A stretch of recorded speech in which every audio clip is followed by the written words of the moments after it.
안녕하세요. 오늘은 302번째 책을 소개하고자 하는데 바로 이 책입니다. 한국교회 설교사라고 하는 책인데 이 정성구 박사님이 쓴 그런 책인데 이분에게 이제 저도 강의도 듣고 그랬습니다만은 한국교회 설교의 한 역사를 쭉 이렇게 집대성한 책은 별로 없습니다. 그래서 많은 설교학에 이분은 설교학에 많은 연구를 했고 우리나라뿐만 아니라 외국에 있는 그 설교자들 그리고 특별히 칼빈 신학에 많은 관심을 두고 있었던 분입니다. 이 책을 이렇게 쭉 보게 되면 이분이 소개한 글이 잠깐 소개되고 있는데요. 이 책을 통해서 한국교회 100년사를 사건 중심으로 보기보다 지난 100년 동안 강단에 외쳤던 메시지를 설교학적으로 정리하면서 새롭게 조명해 본 것이다. 필자는 교회사 학자는 아니고 명색이 실천신학, 특히 설교학을 연구하는 학도로 자부한다. 설교학에는 3M을 항상 전제해야 된다. 그래서 이 책을 완성하면서 한국 교회사를 세밀하게 연구하지 않을 수가 없었다. 필자는 이런 부족한 책 한 권을 쓰기 위해 10년 세월을 걸렸다. 1976년 9월부터 자료를 모으기 위해서 전국 방방곡곡에 알만한 것을 모두 누볐다. 그래서 1500여 종의 한국 교회사 자료와 600여 권의 설교조를 구하고 정리하니 서재 한 방에 전부 한국교회 자료실이 되어버렸다.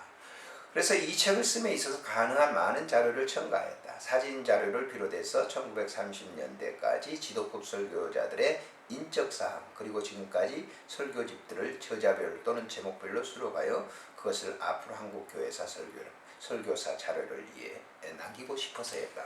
이렇게 밝히고 있습니다.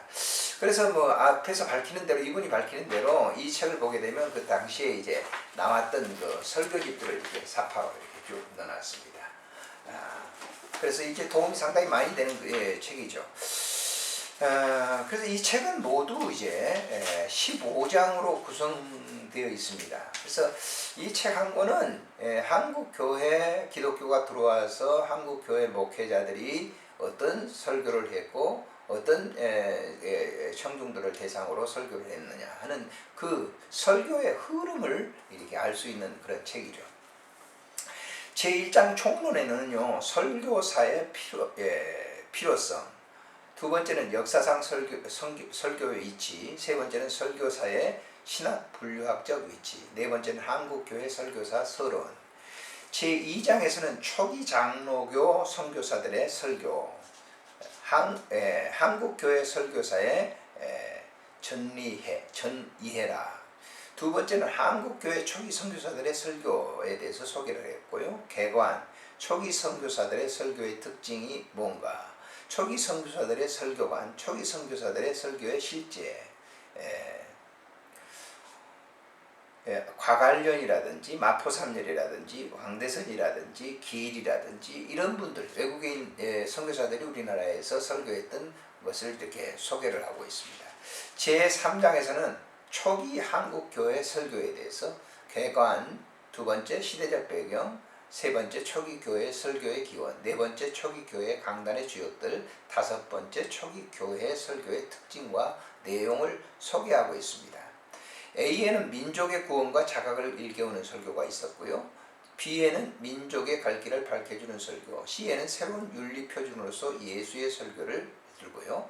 여섯 번째, 초기 한국 교회 설교에 대한 설교학적 평가는 초기 한국 교회 설교관, 초기 한국 교회 설교 형식, 초기 한국 교회 설교에 대한 신학적 평가를 소개하고 있습니다. 초기 한국교회 설교에 나타난 신관, 초기 한국교회 설교에 나타난 기독관, 초기 한국교회 설교에 나타난 성령관, 초기 한국교회 설교에 나타난 교회관에 대해서 소개를 하고 있고요. 4장에서는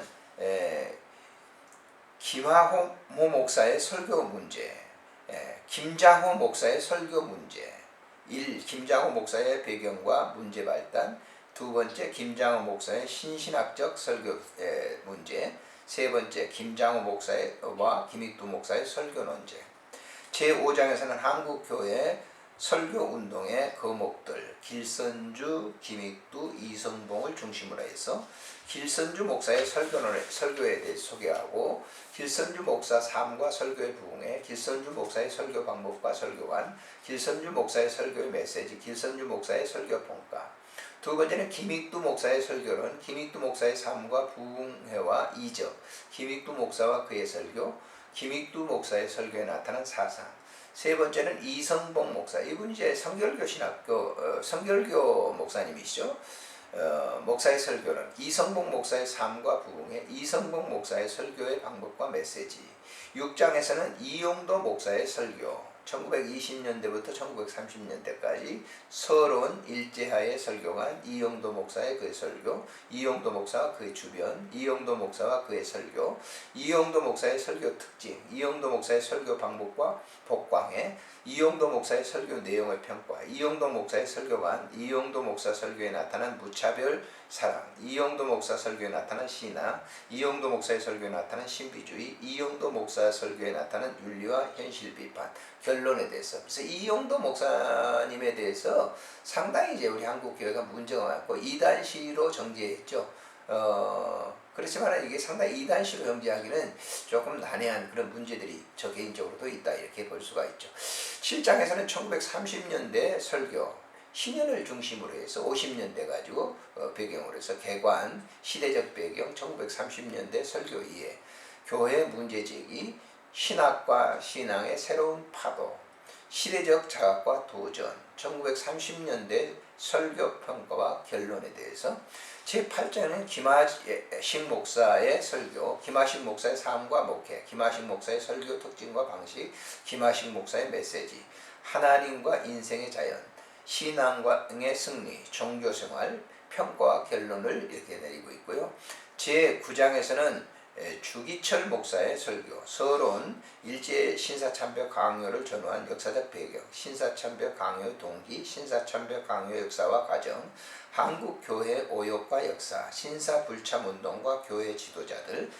세 번째는 일제 신사참배 강요한 전후의 한국교회 설교에 대해서 주기철 목사의 설교론, 주기철의 인간과 그의 목회, 주기철 목사의 설교에 대한 특징, 주기철 목사의 설교에 대한 본 사상, 하나님 중심 사상, 신전의식, 은총의 승리, 진리를 위한 순교 염원. 제10장에서는 손양원 목사의 설교, 손양원 목사의 삶과 순교, 손양원 목사의 고난과 설교 문제, 손양원 목사의 설교에 나타난 메시지, 오직 하나님의 은혜로의 사상, 하나님 중심 사상, 민족 구원, 고난의 설교, 손양원 목사의 설교관, 평가와 결론을 내리고요. 11장에는 박형룡 박사의 그의 설교, 설교자로서 박형룡 목사의 설교에 나타난 신학 사상, 신학과 사상, 신앙, 믿음을 지키라, 우리의 피난처, 역경의 은초, 설교학적 평가를 내리고 있고요.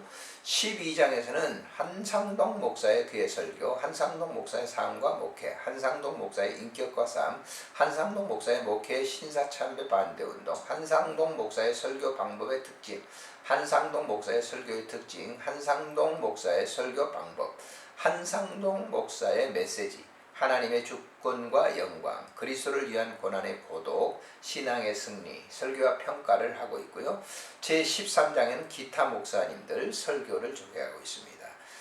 김선두 목사, 임종순 목사, 정인과 목사, 남궁영 목사, 김치선 목사, 황금천 목사, 김상곤 목사, 임현명 목사 등을 소개하고 있고요. 14장에서는 해방, 자유, 부흥의 설교, 역사적 정원과 문제성, 해방 후의 설교의 방법과 특징, 강단의 혼동과 설교, 해방과 자유의 설교, 회개에 대한 설교, 부흥에 대한 설교.